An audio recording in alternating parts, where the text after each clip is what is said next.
Hi. Welcome back to the Hot Healed Girl podcast. Um, I think it's gonna be a spicy one today. Is I'm it? feeling it. Courtney's feeling Um, spicy. I want to talk about let's put a number to it. The top 5 things that are keeping you stuck in your health journey. Yep. I put a number to. So there's more than As you five. started saying that, I thought you were like directing it directly at me and like stuck in your business. I thought you were gonna go like my Well, business we're journey. not we're not gonna attack you. Um, you know you have things to work on and you're working on them. So it's fine. I'm not here to attack you. I'm here to be your friend. Um, Just later on the business call. I I will remember that. not attack you. I did not. I was very productive and constructive on your audit. Mm-hmm. Um, so top 5 things that are keeping you stuck in your health journey, because I know there's a lot of people that are like, I've done everything. I've seen practitioners. I've done this. I've done that. My diet's perfect. I'm taking supplements. Why am I still struggling with symptoms? And I'm not gonna lie, it comes down to the same things for like everyone.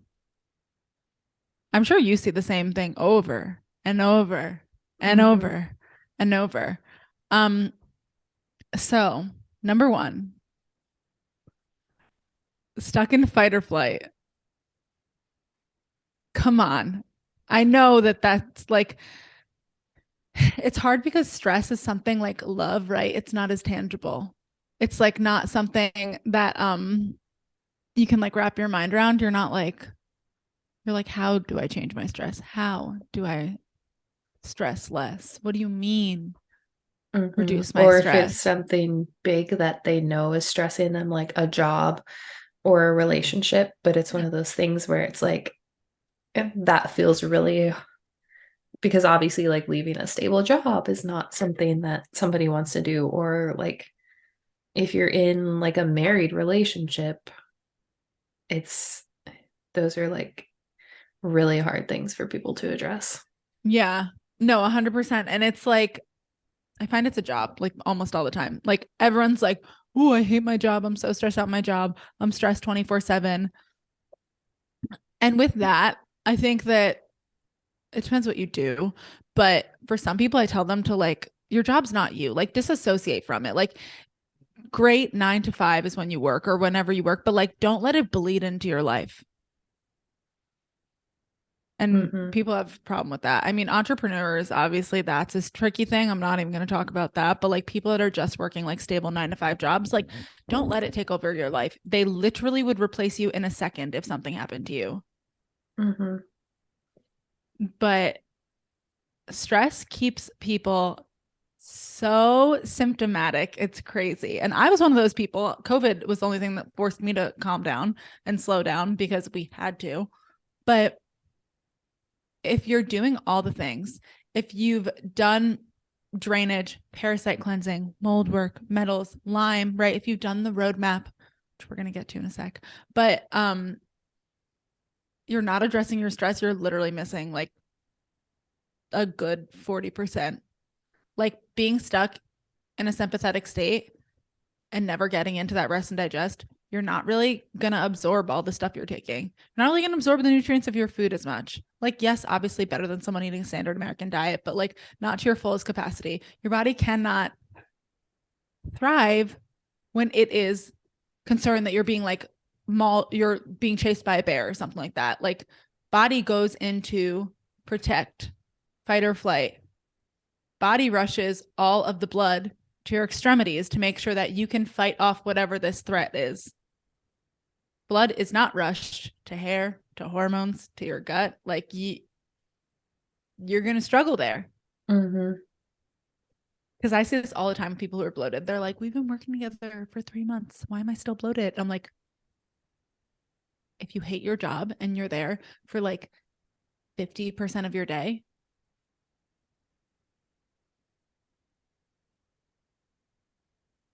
this is dramatic silence so that you can think about it. This needs to like soak in. And then most people are doing like 75% of their eating too when they're in that job setting, or like eating on the way to work or breakfast as soon as they get to work, and then don't really break for lunch. And so you're eating all of that food while you're stressed, which is not helping your digestion. 100%. And I find a lot of people, so it's not just that you're stressed at your job, but then you go home and you scroll about your symptoms and you listen to podcasts about health, and you're not getting any less stressed by creating more issues in the mind. And that's not to say your issues don't exist. They very much exist on a physical, symptomatic realm. But like, if you're continuing to think about all that is not going right in your life. Yeah, and that's where I think sometimes listening to health podcasts can be detrimental because Oh no, I don't listen to health podcasts. yeah, because if you have something going on or you think that there's something going on, you're gonna like find something in each episode that's like, oh, I have that symptom, so there must be this thing wrong with me. So on to number 2, too much information. And I mean, let's just say they're one and the same, but like also stress, stuck in a state of fight or flight is not the same thing as too much information. Like if you are in fight or flight 24/7, even if on the side you try to like, oh, I try to not stress 1 hour of the day, that's not compensating for the rest of the time. So now, too much information. Goodness gracious. Where do we even start? Okay, so like you said, podcasts. If that is how you spend a lot of your time listening to health podcasts, I get it, because this is not me coming from like a hard ass role, which I guess I am going to be today, but I absolutely understand what it's like to look for answers in your health. Like I know how challenging it can feel when you are just looking for answers because you just want to heal. Mm-hmm. And there is very much a time and place to listen to information and to learn and to learn and to learn.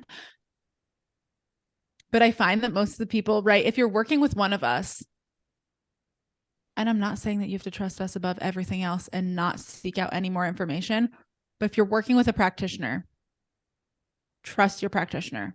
Mm-hmm. I had a client, she in the beginning, so she had a shitty practitioner before me. She didn't like her. I don't know. I don't want to say shitty, but a practitioner that didn't work with her.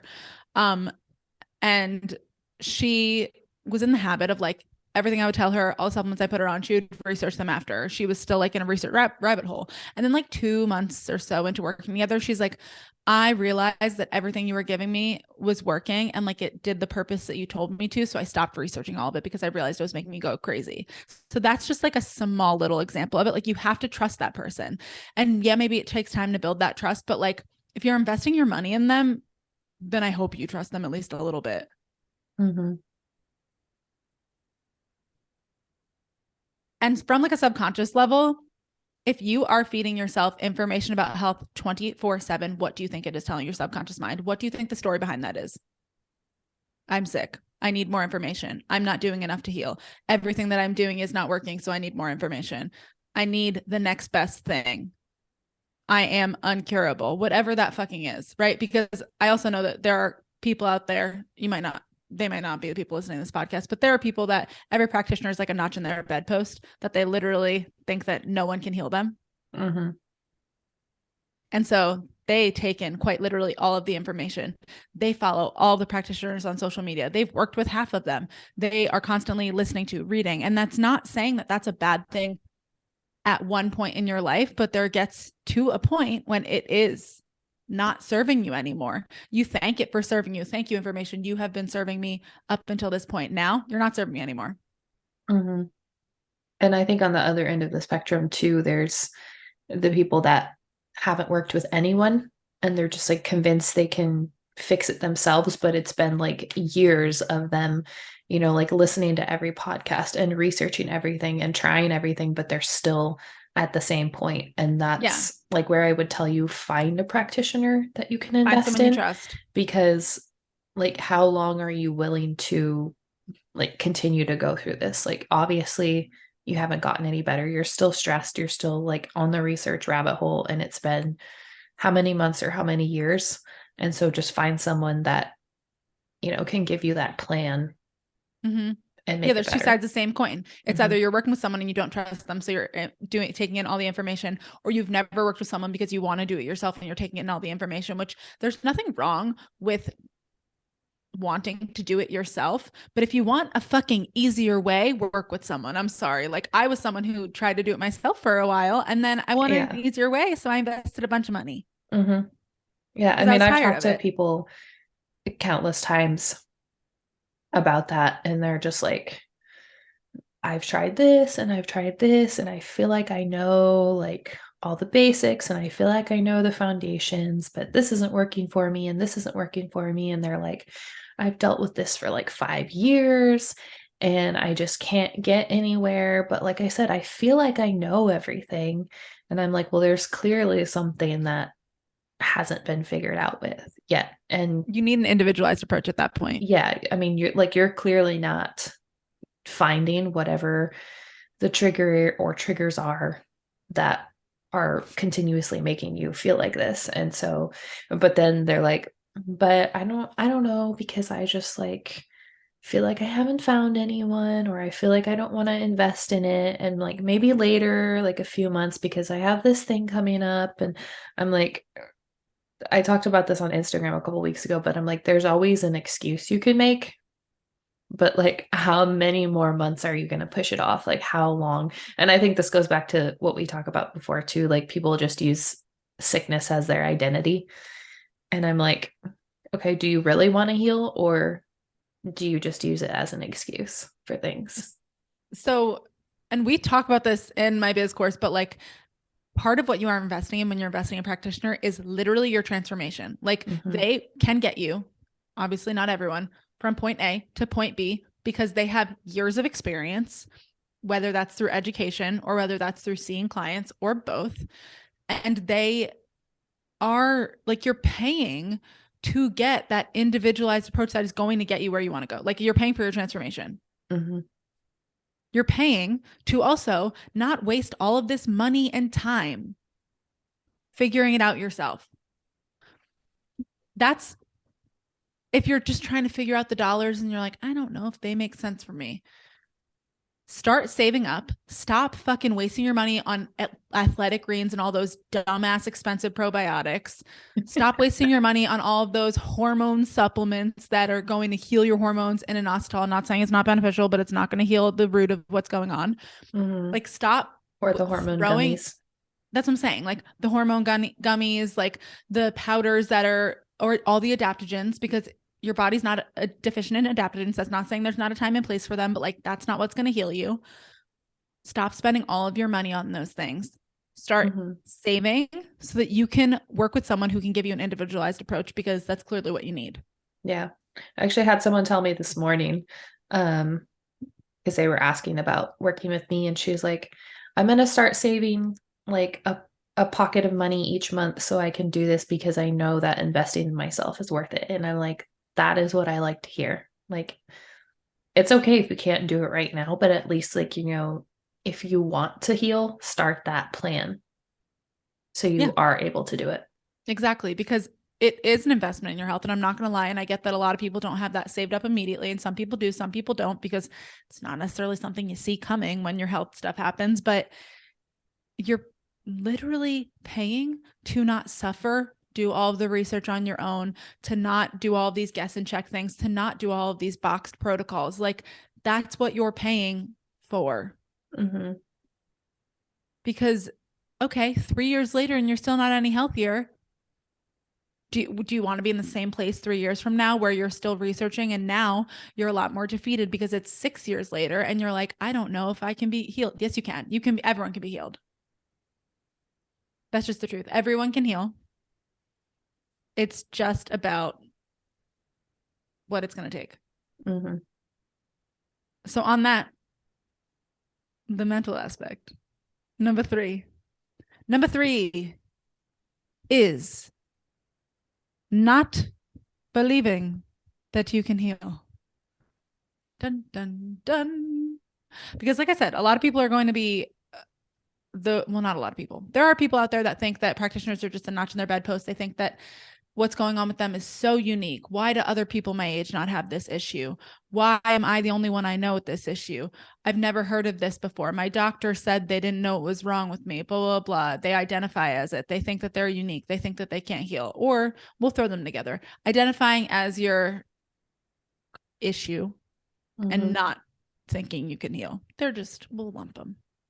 Yeah, I think my favorite example of that is like the IBS girls. It's like a whole trend, like hot girls have bad stomachs. And I'm like, Hot no. girls have IBS. And I Yeah. say, you don't have IBS because you're hot. You have IBS because you eat junk. No, that's probably not why. There's a lot of other reasons why. I had IBS even when I didn't eat junk like 2 years later. But it's a thing. Like some people identify with it. They literally, and especially like the chronic illness space, people, do you know people in their story, not in their stories, in their bios on Instagram, endo warrior? You don't have to be an endo warrior though. Like you don't have to fight it tooth and nail your whole life. Like you can heal from it. What would happen? Limey, moldy. That I can't. Sorry. Those get me because I'm like, if you want to resonate with it for the rest of your life, like if you want that to be a part of your identity, go for it. Go for it. You can allow that shit to take over your identity, but you're also going to struggle with the symptoms that come with it. Yeah, I was going to say subconsciously, that's just going to keep telling yourself that I have this and this is my sickness. This is my You're body. like, I have this. This is my reality and it's never going to change. And people are like, well, what if it's my current reality? Okay, it's your current reality. It doesn't mean that you have to identify with it, right? Like, I always use a broken bone example, but it works so fucking well because, like, okay, I have a broken bone, but I'm not a broken bone. Like, it's I don't know why we treat these things so different. Yeah. And I think it's like, I'm going to like challenge people to think about, is it something that you're holding on to because people give you attention for it? Do they benefits? Yeah. Do they feel bad for you? You can get out of things. The excuses is the number one thing I see. Yeah. I was an excuse gal. I loved not having to do things. Yep. Yeah. So if you sit there and you think and you're like, ooh, why is this part of my identity? Is it just because someone told me I couldn't heal and I believe them? Okay. Don't believe them, right? Like literally what everyone knows, whether you believe you can or you believe you can't, you're right. Right. Like you create your reality. Even if it's your current reality, that doesn't mean you have to believe it's a long-term thing. I think that's one of like the strengths that I had in healing was that I never saw it as my long-term reality. Even when all this shit was like chronic, could have fooled me. I never thought it was, but it's just like that. I was so rooted in it. Like I never thought that it was going to be my reality, that my whole entire life I was going to struggle with stomach issues. And some people just think they're going to have IBS the rest of their life, and that's totally fine. But their subconscious mind is ruling their reality. I was like, yeah, whatever. It sucks right now. It won't forever. Yeah. And then when you look at that, what are the benefits? Like, yeah, like you said, what are the fucking benefits to you staying sick? There's a lot. A lot of the times that those excuses, man, they got me. They got me for a while, having excuses to get out of things. Yeah. I mean, I was the same way because I was like, well, I can use like my painful cramps as an excuse to not go somewhere or not do something or even like get out of work. And finally, I was like, but I don't want to be that person. Like, I want to be the person that can just do whatever, not have to worry about my period. And like, I want to go to work because I want to be making that money. So, yeah. Yeah. And like you said, the benefits. And some people, another thing that they like you said, not going to work. If you're someone with a chronic illness and you like not working, like you're like, I didn't like my job. I like not working. Even though the rest of you wants to heal, your body's still seeing the benefits. Like you have to convince yourself that like, okay, well, I can do nothing and get paid. I don't know how. I'm not figuring it out for you, but you have to convince yourself of that. Like the attention is a big one. I see the excuses all the time. I mean, it also happens, right? With clients, with not myself anymore, but there was a point in time when you find yourself like quote flaring and you'll realize it's because you have to go see someone you didn't want to see. Like your body's making that excuse for you. It's telling you like, we're safe. Like you're good. We're safe. We don't have to go.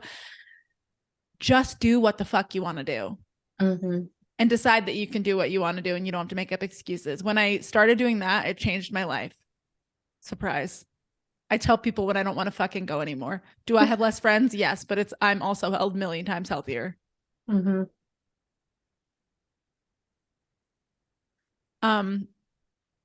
And with that, I was gonna say one other thing. Crud.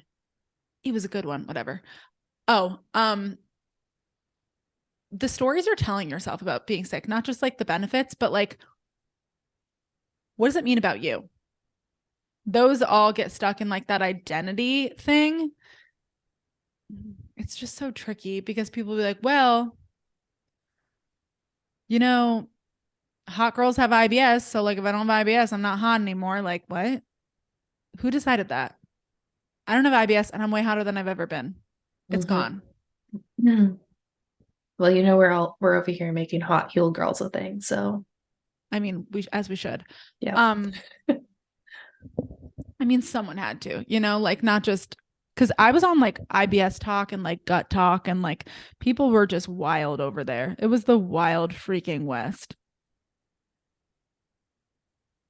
I do have to say that like I'm probably gonna put number 4 as not doing any emotional healing. I know you knew that one was coming because it's the truth. Even if you've done all the individualized protocols, like if you've worked with practitioners and you've done individualized protocols, I totally think you need to look into emotional healing. And even if you or trauma, whatever you want to call it, right? Emotional, energetic, it's all the same. Trauma does not just have to be big things that happen in your life. We talk about this, but like it doesn't have to be that your parents got divorced or that you were a child of abuse or that I don't know, your dog died. Like it does, or like your grandparents died when you were super young and you were really close to them. Like it doesn't have to be large life events. Mm-hmm. We talked about it can also be those unmet needs. It's Yep. most likely those unmet needs.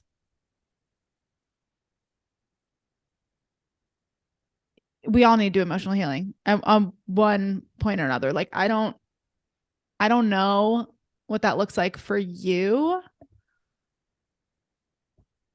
but I gotta say, heal your nervous system, heal your emotions, heal your life. Like if you have gut issues, there is a 100% chance that there is an emotional component.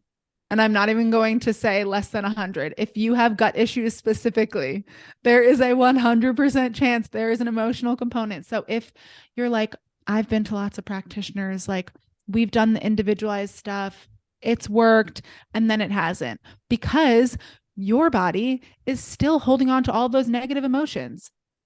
They're bringing you down every single time you release the actual physical triggers, right? Like there's something bringing your body back down. It's those emotions. You need to release the emotional triggers as well. Emotions can release physical pathogens from your body. Do you know how many people I've seen release parasites after just doing an emotional clearing? Literally half of them, half of my clients. Mm-hmm. And I don't know what you need to do. Primal trust, MBSR, neurofeedback. Maybe you're a Reiki gal. Maybe you're just an energy healing person. Um, did I say EMDR? EMDR? What else? DNRS, Gupta program. There's like a million different emotional, energetic things. Like you gotta release the stored junk from your body. Mm-hmm. Like think about it. We can cry about something years later because our body holds on to emotions. Yeah, that's a quite Yep. literal, easy thing to wrap your mind around a physical manifestation of emotions. Mm-hmm. Okay, that was number 4. I don't know what I want to make number 5. I don't know if I want to make it like not trusting your body or there was one other. I kind of forgot it. I should have written these down before, but that's okay. I'm going to say number 5 is not trusting your body. Oh, the other one was going to be not following the right roadmap. That's a good one too. Okay, we're doing 6. Surprise. Um Number 5 is not following the right roadmap, right? If you're someone who's like, I should be healed from Lyme because I did Lyme stuff. I worked with a Lyme practitioner. I went on the drug. I can't think of the name right now. That doesn't mean you're going to be healed from Lyme. Why is the Lyme able to thrive? Like, what else is going on in your body? You definitely have parasites. We all have parasites. They hold on to their body weight in Lyme, mold, metals, bacteria, all that junk. And if you're not getting rid of them, you're not getting rid of the Lyme because they're sitting in your body full of Lyme, enjoying life. And then when the Lyme goes away, they're just purging it back out into your body. They're loving it. You also need your drainage first, because if you didn't do drainage, God knows you ain't been here too long, because we will exhaust that topic to no end. And then you need to address mold and metals before you address Lyme. Sorry, not sorry, because mold literally suppresses the immune system. So mold suppresses the immune system. It suppresses the mitochondria, which is impacting your ability to detox. It also can impact the liver, which is obviously one of our main detox drainage organs. And it squelches the oxygen levels in your body, which also impact your ability to heal, right? Like, none of these pathogens can thrive in an oxygenated environment. So low oxygen levels, liver's really taxed, mitochondria is really taxed. You think you're going to be able to heal if there's mold still in your body, even if you did the Lyme stuff? Nope, sorry. Got to do the order. Order of operations matters. Do you know how many people have told me that they work with Lyme literate docs and they're like, I thought I was better. And then I worked with you and we went through the order of operations and I realized, like, wow, I had a lot deeper work to do. But yeah, the mold and the metals are no joke for sure. Don't just like pop over those because you're like, that's okay. I did parasites and I did Lyme. That's not how you heal from Lyme. Yeah, or everyone tells me, well, like, I don't think I was ever exposed to mold. Ooh. Well, also the when people talk about Lyme, they're like, I don't think I've ever, I'm sorry, ever, like 90% of our population has a tick-borne bacteria. It's okay. It doesn't have to mean what you think it means. Doesn't mean you're gonna like be crippled or like all those horror stories you hear about Lyme. It's fine. Also, like 90% of the people that come to me have like some sort of Lyme or co-infection symptom. Some are going into 6 because we changed it midway through. Not trusting your body and trying to micromanage your symptoms. This one's a big one. Yeah. When people start to heal, I have a secret for you. It is not going to be smooth sailing. Like, it is not. And that's what I think, like, social media is where like that gets a little bit toxic, because people just think that like you get on this healing journey and it is just an upward trajectory. And that's just not the reality. Like, your body's getting rid of shit.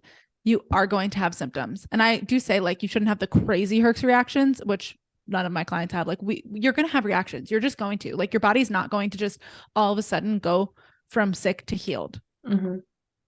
Yeah, I'm gonna say, like, especially with hormone clients, a lot of times I will see them have, because everybody comes to me for painful periods, right? And so a lot of times I'll see them have a really good period and then they'll have a really bad period again. Yep.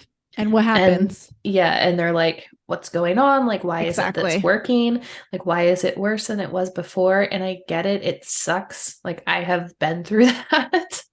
Like, when I first started my drainage protocol and all that stuff, I had an amazing period and I was like, wow, this is great. Like, this is working. Like, I am going to just be like fine forever. You're like, I am health. I know. I was like, I cleared all my shit and I'm great. And then the next month it was awful. And like with hormones specifically, like I talk about this all the time, they take a minimum of 3 to 6 months to start balancing out. And when you start clearing all that stuff, like stirring up all those drainage pathways, clearing everything out of your liver, you're clearing out extra hormones.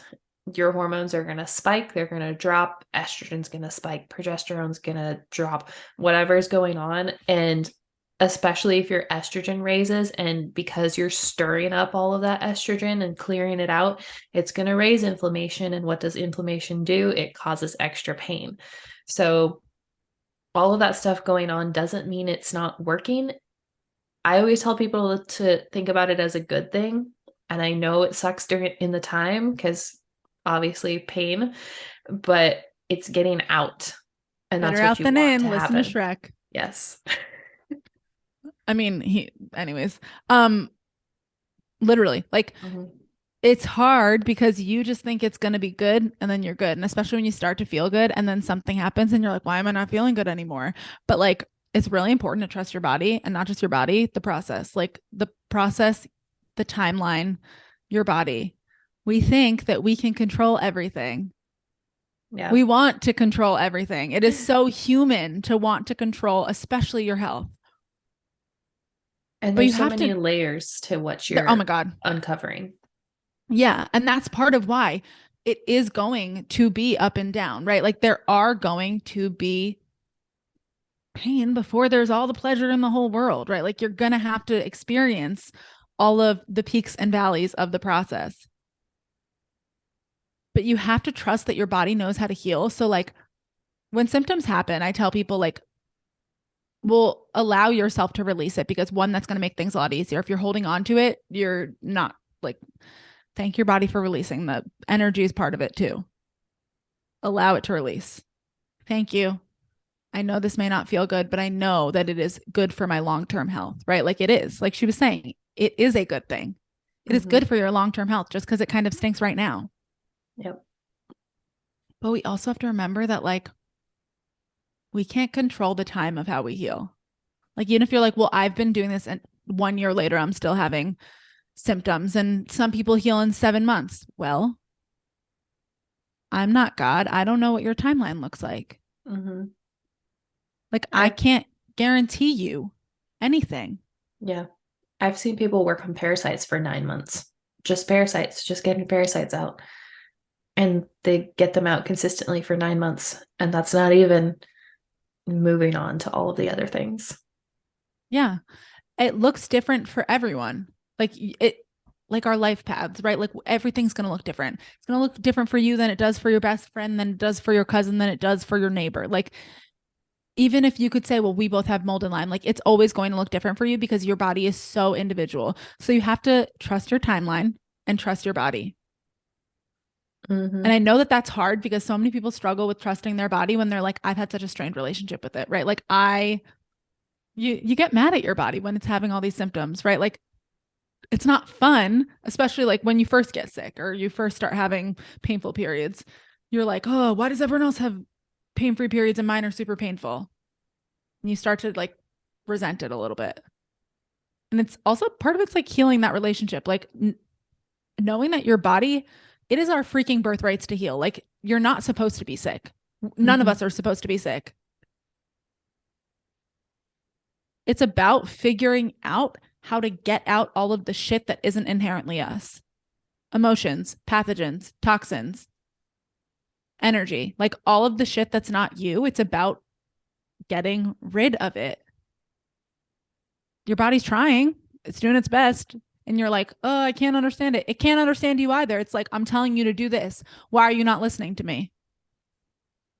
Like, we have to try and create a relationship where we can trust it. Ooh, ain't that sticky?